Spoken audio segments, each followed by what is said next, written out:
Perú, sin duda la esencia de este planeta encantado. Perú milenario, mítico y sobre todo Perú mágico. Sígame y disfrútelo conmigo.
Fue hace 30 años.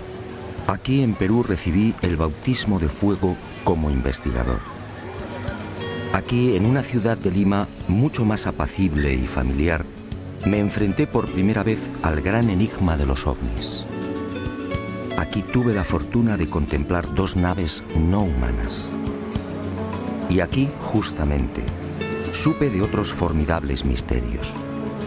Las pistas de Nazca, las piedras grabadas de Ica y el candelabro de Paracas, entre otros.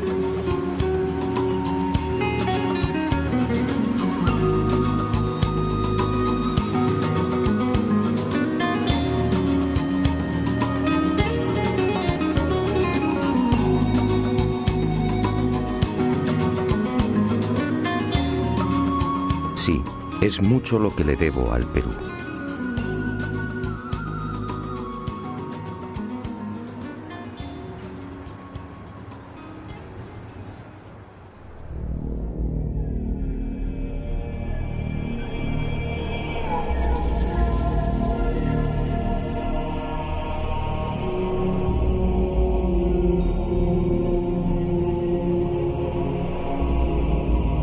El candelabro de Paracas.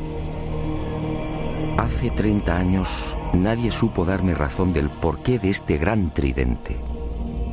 Hoy la situación es la misma. Nadie sabe. Sus medidas son espectaculares. Longitud máxima 183 metros. Anchura de los brazos 3.2 metros. Profundidad de los surcos entre 1 y 1.2 metros. Y en la base un rectángulo de 20 por 14 metros.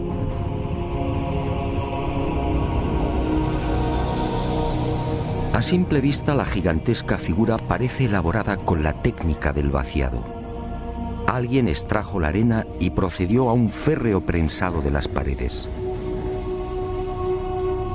Misteriosamente los fuertes vientos de la zona no han logrado borrarla. Y al excavar en los surcos surge una nueva sorpresa. A 10 o 15 centímetros, dependiendo del lugar, aparece una costra blanco-amarillenta de naturaleza cristalina, muy común en esta península. La deducción es inevitable. Hace cientos, quizá miles de años, la imagen del candelabro tuvo que ser distinta.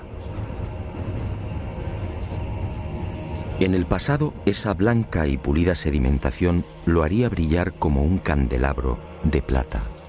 ¿Quién lo diseñó? No hay forma de datarlo. No existen referencias históricas. Nadie sabe cuál fue su finalidad. Para algunos se trata de un símbolo religioso. ¿Quizá el árbol de la vida? Para otros representa una constelación. ¿Quizá la cruz del sur? Hay quien asegura que estaríamos ante un signo ritual vinculado a sacrificios humanos. Sacrificios que tenían lugar en Isla Blanca y en el archipiélago de las Chincha, muy próximas al tridente. De hecho, el eje principal del candelabro aparece alineado con la primera de estas islas. Unas islas en las que han sido encontradas las momias de jóvenes mujeres decapitadas.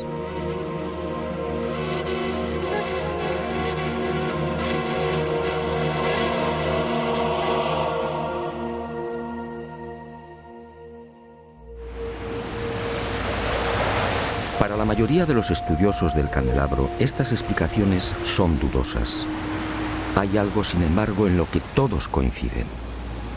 Por sus dimensiones y la estratégica ubicación sobre el acantilado, con una inclinación de 40 grados en relación al mar, el gran tridente parece dibujado para ser observado a distancia. En los días claros, la figura puede ser contemplada a 20 kilómetros. ¿Se trata, por tanto, de un especialísimo faro? ¿Estaríamos ante una señal indicadora? Sinceramente, no hay forma de saberlo. El eje central y principal del tridente señala al sur, exactamente al rumbo 180 grados. En otras palabras, es falso que el célebre candelabro de Paracas esté orientado hacia los míticos y sagrados lugares de Cusco, Machu Picchu, Tiahuanaco o Nazca.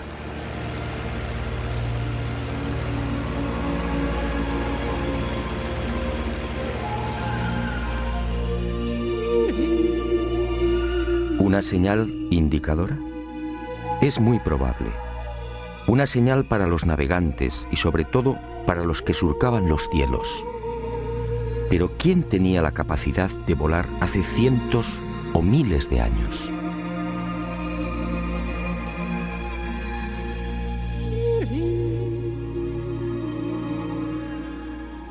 La pregunta parece absurda. ¿Quién podía volar en la antigüedad? Para la ciencia está muy claro. Ningún ser humano tenía la capacidad del vuelo hace miles de años. Yo, en cambio, no estoy tan seguro. Sígame y le mostraré algo desconcertante.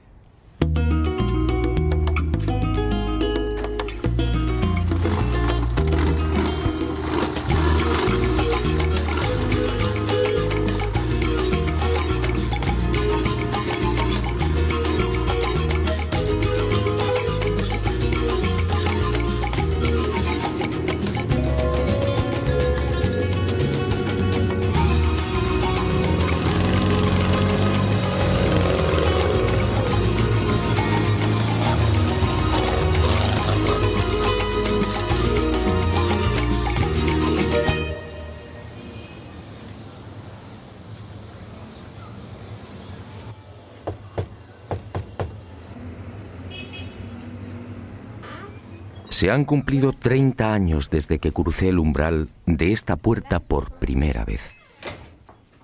Fue entonces cuando conocí otro de los grandes enigmas del Perú. Otro misterio que sigue sin respuesta y que, en mi opinión, pudiera guardar relación con esa extraña pregunta. ¿Quién era capaz de volar en la antigüedad? En esta casa museo y durante más de 3 décadas, el doctor Javier Cabrera d'Arquea, fallecido a finales del año 2001, fue reuniendo la más increíble colección de piedras grabadas. El conocimiento establecido, ¿verdad?, nos parece inamovible. Pero la ciencia ha caminado moviendo ese conocimiento y permutándolo por verdades que sí son ciertas. Ahora,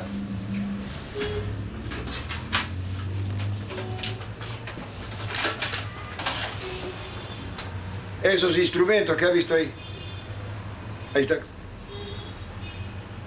¿Como de hueso, claro? Hueso humano, tibia humana. 11.000 piedras de todos los tamaños, con unos altorrelieves asombrosos. Toda una biblioteca lítica desenterrada en el vecino desierto de Ocucaje. Todo un tesoro arqueológico que, al parecer, le fue suministrado por los indios. Pero el doctor Cabrera murió sin que la ciencia reconociera su gran labor. Es verdad, sí. Y este es el... Lo mismo que salía en Japón, salió acá en Paracas. Ah, sí, es verdad, sí. Los seres que llevaban como una... En las piedras aparecen unos hombres realmente singulares. Son representados con grandes cráneos y con manos de 4 dedos, siempre sin pulgares. ¿Quiénes son estos seres? En opinión del doctor Cabrera, estaríamos ante una humanidad desconocida y remota que habitó la Tierra hace millones de años. Una humanidad, aseguraba el médico peruano, que alcanzó unos conocimientos y una tecnología extraordinarios, y por razones desconocidas desaparecieron.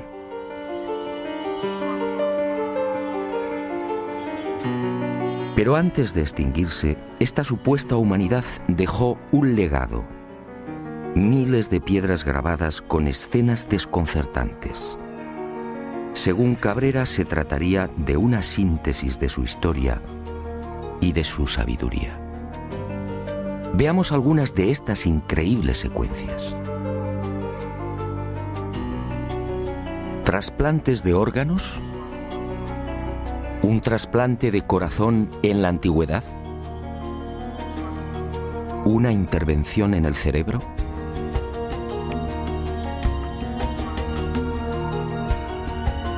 ¿Transfusiones de sangre? ¿Cesáreas hace millones de años?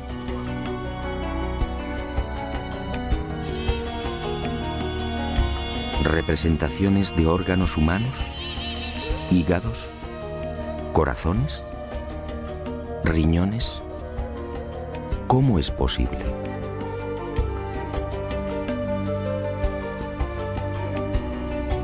¿Continentes hoy desaparecidos?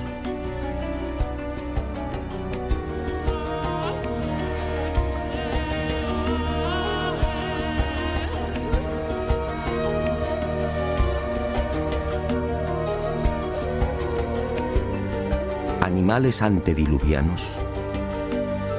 ¿Grandes dinosaurios? ¿Hombres conviviendo con dinosaurios? ¿Hombres aniquilando a estos temibles reptiles? ¿Cómo es posible si estos animales desaparecieron hace 65 millones de años?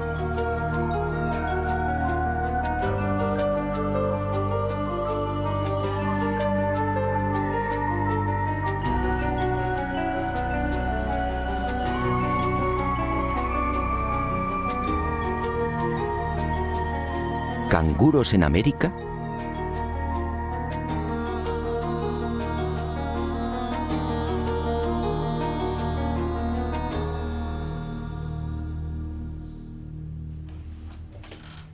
A lo largo de estos últimos 30 años, en las numerosas visitas a Ica y al desierto de Ocucaje, traté de descubrir el yacimiento del que supuestamente se extraían las piedras grabadas.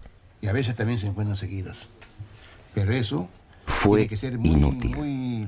Ni los indios ni Javier Cabrera aceptaron mi propuesta. Era su gran secreto. 50 de Honduras. Pero el destino me reservaba otra sorpresa. A veces no encuentras. Muerto el doctor Cabrera, las circunstancias cambiaron. Y a veces no se encuentra. Y Basilio Uchuya, el hombre que proporcionó más de 11.000 piedras al médico de Ica, quizá teniendo en cuenta mi fiel amistad hacia Cabrera, me sorprendió en esta oportunidad con una insólita noticia. Si lo deseaba, podía acompañarle hasta uno de los yacimientos. No podía creerlo. ¿Penetrar en el desierto y extraer las célebres piedras grabadas? Una operación así podía despejar de una vez por todas el espinoso y polémico asunto de la autenticidad de la biblioteca lítica.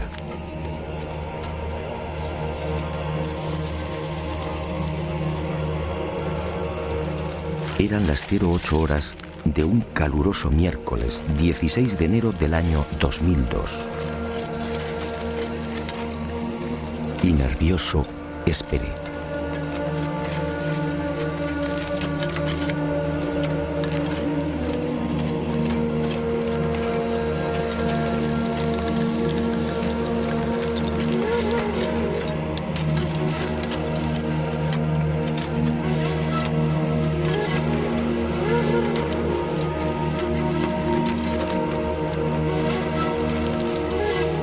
45 minutos más tarde, el corazón me dio un vuelco. Uno de los indios, Omar, detuvo la pala y señaló una piedra todavía semienterrada. Y observamos que el terreno está perfectamente apelmazado. Por tanto, es muy difícil que aquí haya habido algún tipo de manipulación previa. De momento, terreno completamente intacto, apelmazado. No podía sin creerlo. posibilidad de manipulación. Ya cede.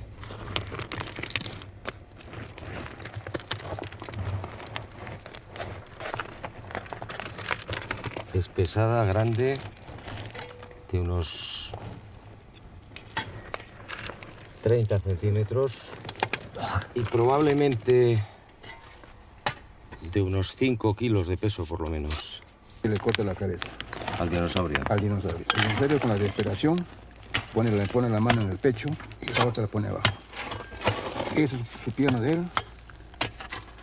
Su otra mano que el indio corre a matarlo. Su plumaje. Y a este primer hallazgo le siguieron otros. Los indios descubrieron nuevas piedras grabadas a razón de una cada 10 minutos. Es la tercera Todas piedra ellas, que en encontramos apariencia, en habían sido aproximadamente sepultadas mucho tiempo 40 antes. minutos. La ha encontrado Omar, ¿no? Sí. Omar. Sí. Y vamos a proceder a la extracción. Volvemos a insistir, terreno completamente apelmazado, que no se ha tocado evidentemente pues en muchísimo tiempo.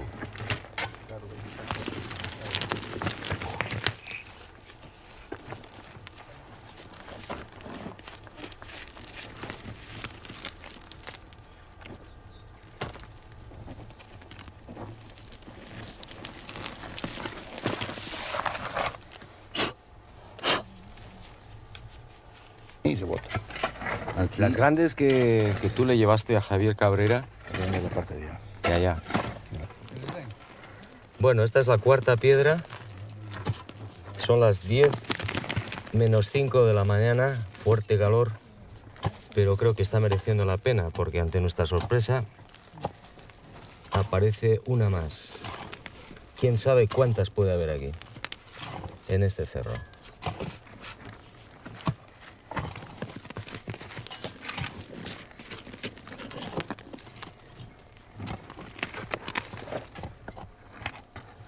Hoy, 16 de enero del año 2002, a las 10 de la mañana, en pleno desierto de Ocucaje, Basilio Uchuya ha accedido a llevar por primera vez a un equipo de televisión hasta uno de los yacimientos de las célebres piedras grabadas de Ica. Y nos hemos llevado la gran sorpresa. En 40 minutos han conseguido extraer 4 de estas misteriosas piedras. Este, sin duda, es un momento histórico. Aquella experiencia, sinceramente, me dejó perplejo No el tiempo, pero que no es de ahora. y sentí una extraña alegría. En cierto modo, esta primicia mundial venía a compensar muchas de las amarguras sufridas por el doctor Cabrera. Ahí sí puede ser. Basilio, Y brindé qué? por él y por la valentía y coraje que demostró en vida. Pero este importante hallazgo solo era el principio de una nueva investigación. Ahora debía someter estas piedras a toda una batería de minuciosos análisis. ¿Se trataba de grabados antiguos? ¿Estábamos ante una humanidad perdida y remota? Y el enigma de Ica se oscureció mucho más. ¿Quién podía volar en la antigüedad? En la biblioteca lítica de Ica aparece grabado con nitidez: hombres prehistóricos volando sobre grandes pájaros. ¿Los domesticaron? ¿Se trata de gigantescos reptiles voladores? ¿Y qué decir de estos pájaros de aspecto mecánico? ¿Qué quisieron representar? Y cuerpo humano. Entonces, un momentito. Ni qué decir tiene que la arqueología oficial no acepta las teorías y conclusiones del doctor Cabrera de Arquea. Para la ciencia, la humanidad, nuestra humanidad, es la única. Y ceñidos a esta premisa, los arqueólogos peruanos se niegan incluso a examinar las piedras grabadas. Poco importa que los informes solicitados en su día por el doctor Cabrera a diferentes laboratorios revelen una misma y antiquísima pátina en la totalidad de las piedras. Que es curvo, que es limitado.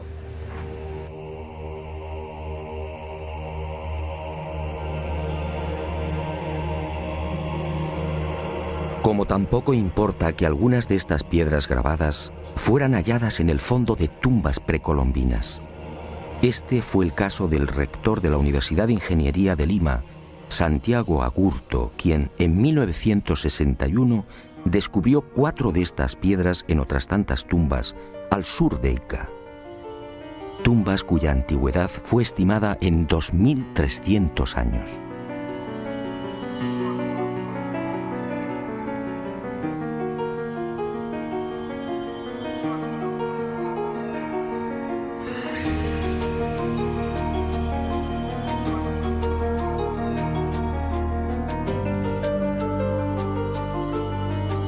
A mi regreso a España, como dije, varias de las piedras grabadas desenterradas en mi presencia fueron enviadas a 5 laboratorios pertenecientes a 4 universidades españolas y una canadiense. Aunque los estudios no han concluido, los primeros análisis arrojaron el siguiente resultado. En algunas de las piedras, las zonas grabadas presentan una oscura pátina, consecuencia muy probablemente de un largo proceso de oxidación natural. En palabras sencillas, esos grabados no son recientes. Pero otros estudios en otras piedras han puesto de manifiesto que las incisiones presentan una clara factura moderna. Los grabados habrían sido ejecutados con medios mecánicos motorizados. En suma, según estos análisis, y por ahora, algunas de las piedras extraídas del cerro serían recientes y otras antiguas. El enigma, por tanto, sigue en pie.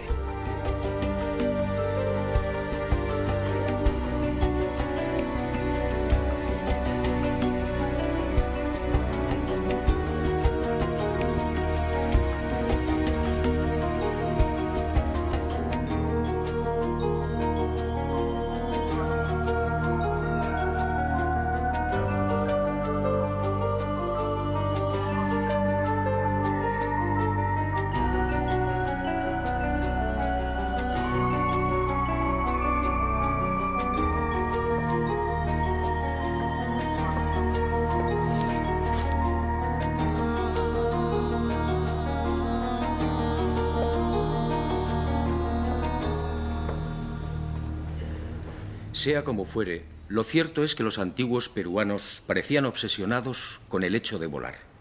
Esta es otra prueba, una prueba determinante.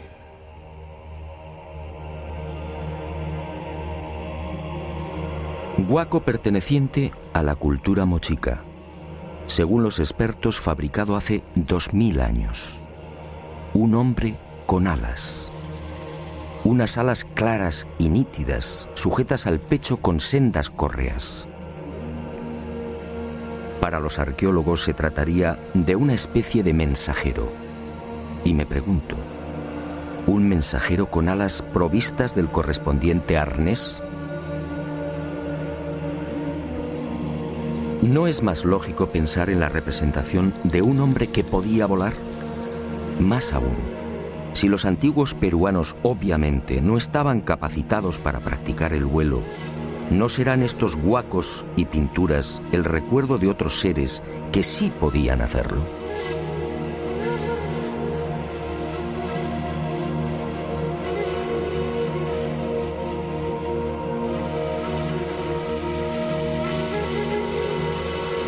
Dioses que sobrevolaron el Perú y que marcaron para siempre la memoria de los primitivos pobladores.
El recuerdo de unos dioses. Quizás sea esta la explicación a las célebres y siempre fantásticas líneas y pistas que podemos contemplar en la desértica pampa de Nazca. Cientos de líneas kilométricas, cientos de pistas que asombran y confunden. Cientos de figuras dibujadas en un paño de casi 600 kilómetros cuadrados, estratégica y misteriosamente concentradas en las pampas y cuencas de Jumana, Santa Cruz, Río Grande, Palpa, Ingenio y Nazca.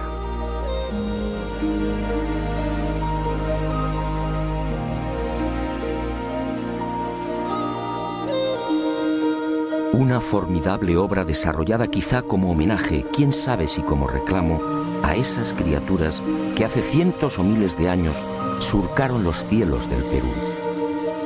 Los hombres alados, dioses capaces de volar, seres superiores gobernando extrañas y luminosas máquinas, dioses que prometieron volver. Y los hombres, ansiosos, plasmaron sus deseos en la tierra, dibujando grandes figuras, unas figuras solo visibles desde el aire, unas figuras mitad oración, mitad grito.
Más de 200 figuras como esta pueden ser contempladas en la actualidad en el Valle de Nazca, probablemente una de las zonas más secas de la Tierra.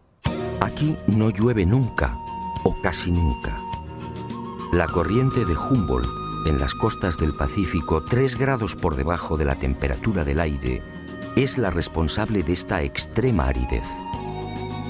El índice de precipitaciones es realmente angustioso, apenas 1 centímetro cúbico al año. Y esas pocas gotas de agua se reparten en unos 30 minutos cada 2 años.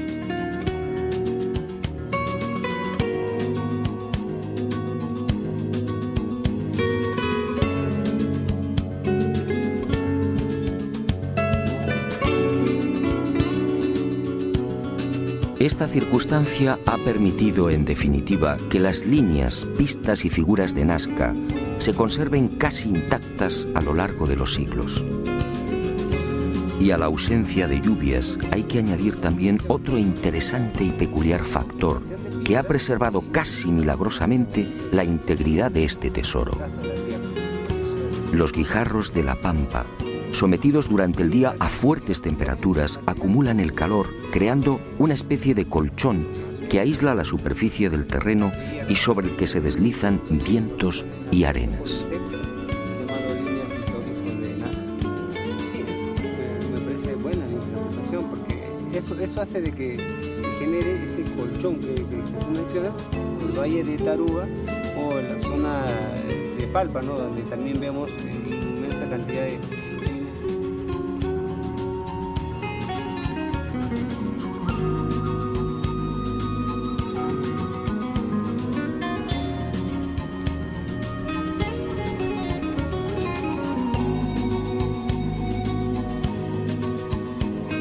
Amparados en estos dos importantes hechos, los creadores de las figuras y pistas solo tuvieron que proceder al barrido de la pampa para formar los dibujos.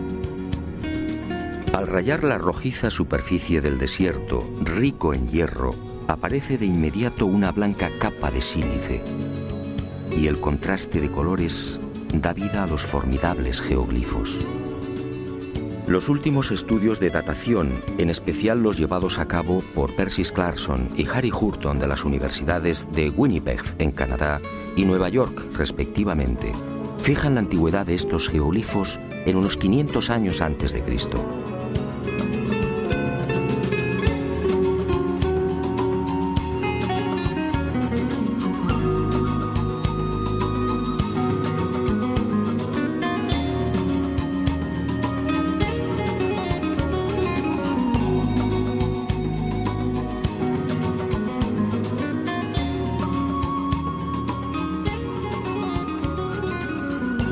A diferencia de lo que sucede con el candelabro de Paracas, estas figuras de la pampa nasqueña sí disponen de un respaldo histórico.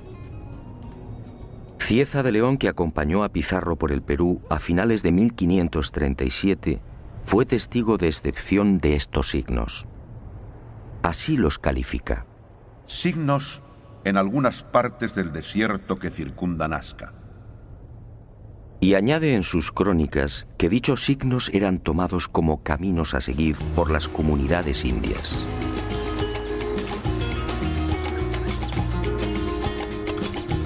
En esa misma época, otro español, el soldado Francisco Hernández, acampa durante una semana en Nazca y escribe en su diario: Los indios trazaban grandes líneas en el suelo.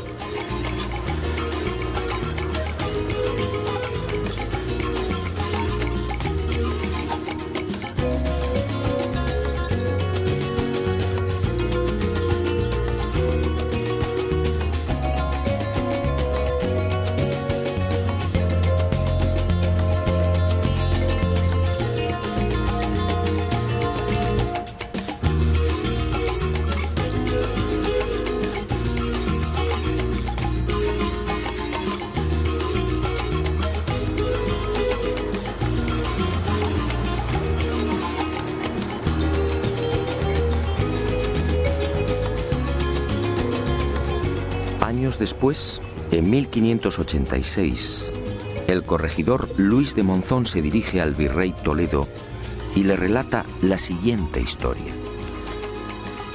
Antes que los españoles dominaran a los incas, en tiempos antiquísimos, un pequeño grupo de otro tipo de gente a la que llamaban los viracochas llegó a esta tierra. Y obedeciéndoles, los indios los siguieron e hicieron caminos que hasta ahora se pueden ver, largos como una calle, a cuyos lados construyeron muros bajos. ¿Los viracochas? ¿Quiénes eran? Cuando consulté a los indios, todos coincidieron. Señalaron al cielo y exclamaron: dioses, dioses que volaban, dioses que llegaron de Tiahuanaco y trajeron el arte y la agricultura, dioses que enseñaron cómo dibujar las líneas y figuras.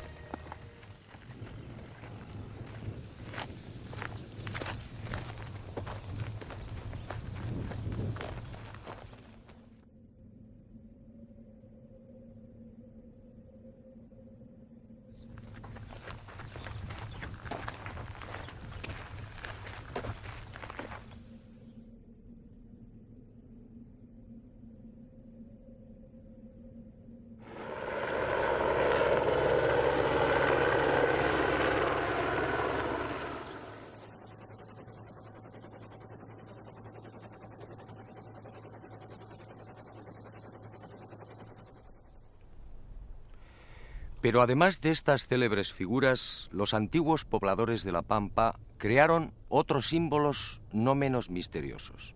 Unos dibujos que voy a ofrecerle en primicia. Sígame y juzgue por sí mismo.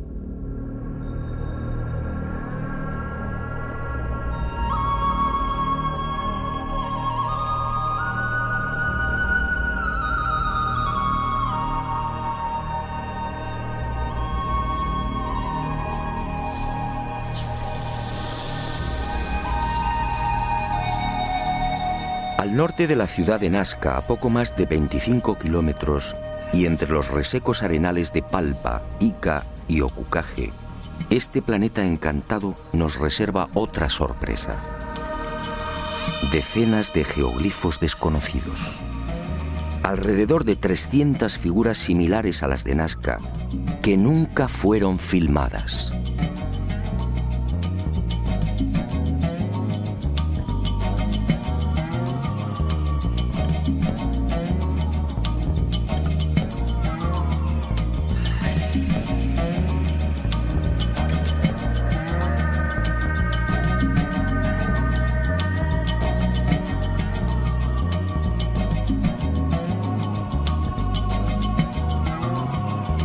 La huella de la serpiente.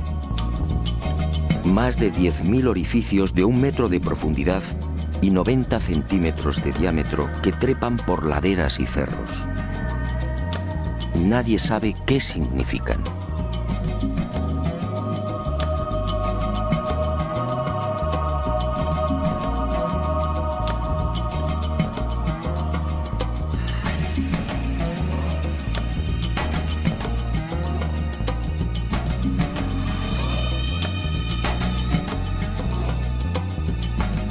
Lo que algunos llaman la tarjeta perforada. Otra enigmática sucesión de puntos en forma de aspa, excavados a lo largo de 15 columnas o líneas paralelas. ¿Se trata de un sistema de navegación aérea? Nadie lo sabe. El gigante de cabeza cuadrada. Otro ser enigmático coronado con plumas o antenas. Una figura antiquísima, probablemente de mayor antigüedad que las de Nazca, que levanta los brazos mostrando unos objetos igualmente desconocidos. Y en las laderas de los cerros próximos, nuevos gigantes, seres que parecen saludar a quienes se acercan por el aire. Y en Pozo Santo y en el cerro de Cabeza Larga, más señales. Figuras geométricas incomprensibles, individuos gigantescos con enormes cascos, felinos, aves desconocidas para la ciencia. Todo un misterio, un irritante misterio.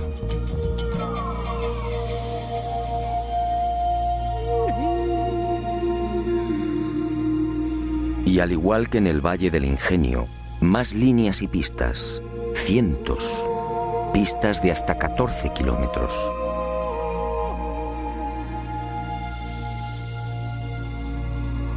Pistas de trazado impecable, entre las que surgen elaboradas figuras de aves y flores. Imágenes que lamentablemente, como dije, están siendo destruidas por la mano del hombre. Y en el calcinado arenal de Ica, otro desafío. Esta figura fue descubierta en 1984 por los pilotos de Aerocóndor en la hacienda San Javier. Desde entonces recibe el nombre de la Estrella de San Javier. Mide 64 metros de diámetro y constituye sin duda el más arduo de los jeroglíficos. ¿Qué significa la Gran Cruz central? ¿Cómo debemos interpretar los 200 orificios y las decenas de líneas que unen los círculos? ¿Estamos ante un mensaje matemático?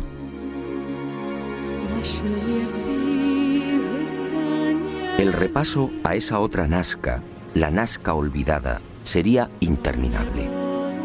Y decidimos concluir con una figura que no precisa demasiados comentarios.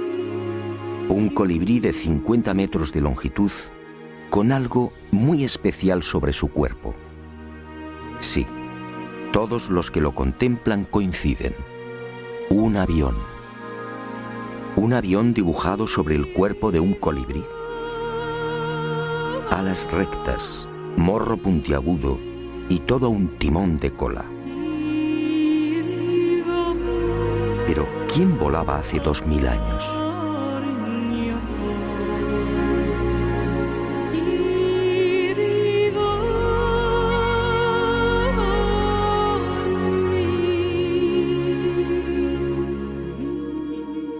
El enigma de Nazca ha cumplido 75 años. En 1927, el antropólogo Toribio Mejía era el primero en enfrentarse a este gigantesco y misterioso tablero.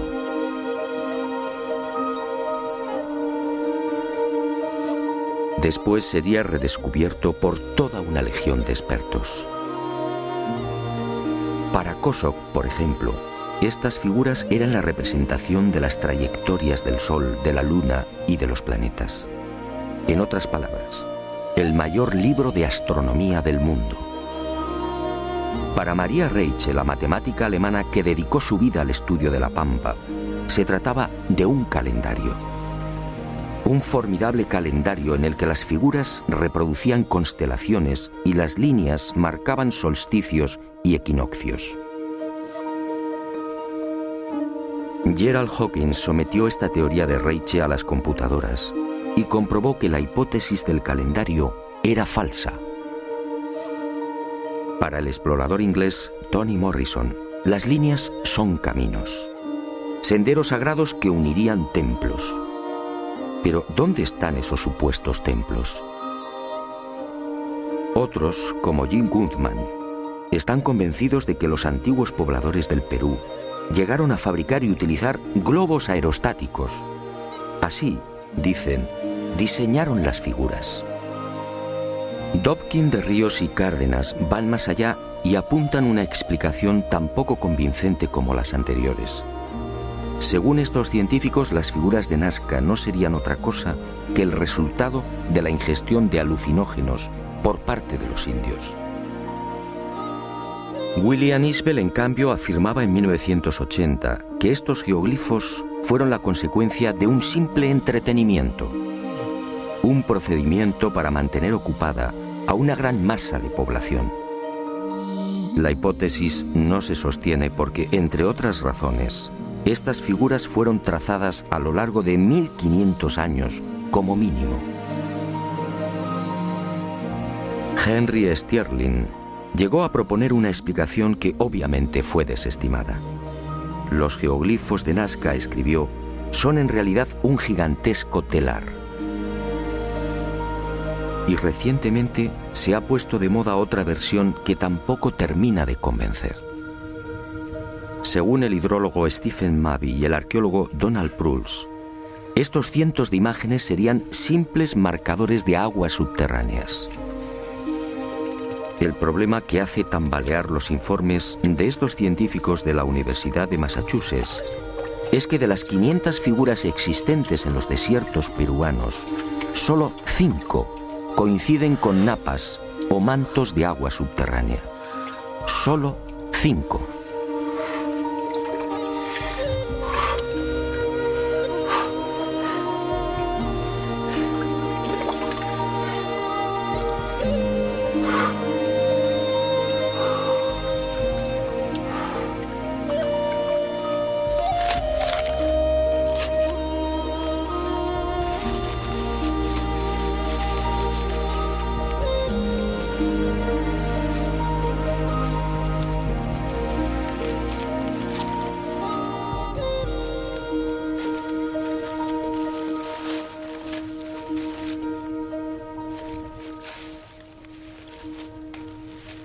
Es evidente que ninguno de estos investigadores y científicos se interesó jamás por la opinión de los indígenas.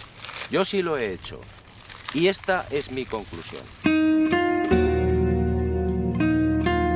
La tradición peruana dice: hace mucho tiempo, sobre esta pampa descendieron unos seres que podían volar. Fueron los viracochas, los dioses llegados del este. Unos hombres buenos que trajeron la paz, la concordia y el progreso. fueron esos dioses quienes dibujaron las primeras líneas y figuras. Después, nosotros, los hijos de los viracochas, seguimos su ejemplo y aprendimos a dibujar en la arena. Ellos lo verán algún día y regresarán, y regresarán, y regresarán, y regresarán, y regresarán, y regresarán, y regresarán.